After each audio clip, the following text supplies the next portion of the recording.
He wades along on his beat. This is perfect. Mark Perry on the lookout among oyster beds in the St. Lucie River estuary. Too often, I learned when I tagged along just off downtown Stewart, the discoveries are grim.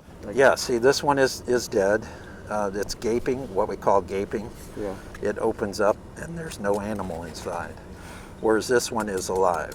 Oyster beds covered nearly 500 acres of this estuary in the 1940s and 50s. Today, only 20 acres. These oysters filter algae. They filter algae out of the water, feed on it. They're the sentinel species for the estuary. What's that mean?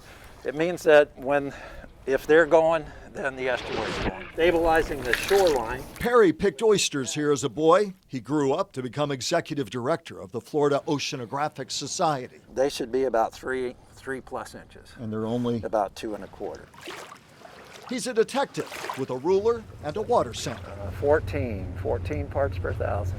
The water is not salty enough, and the estuary needs a natural balance of salt water and fresh for oyster beds and the crab, shrimp, and larval fish that depend on them right up the food chain. Probably had too much fresh water for too long, especially back in October and November at the end of the rainy season. The prime source, as it has been for decades, fresh water, billions of gallons worth, pouring from Lake Okeechobee through the St. Lucie locks and into the estuary. The Army Corps of Engineers opened the gates again in early March. And we should be putting that water south to the Everglades and Florida Bay that needs it, rather than dumping it to these northern estuaries. But a reservoir planned for south of the Big Lake is still years away from being finished, and the Corps must juggle storm season, flood worries, and agricultural demands for water south of Lake Okeechobee. Mark, people look at this and say, sad, but why does it affect me? Bottom line.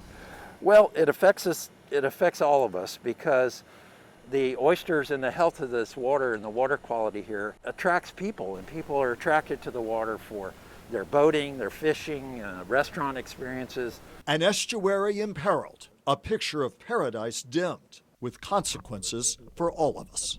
We have some small ones. See how small they are? Unfortunately, they should be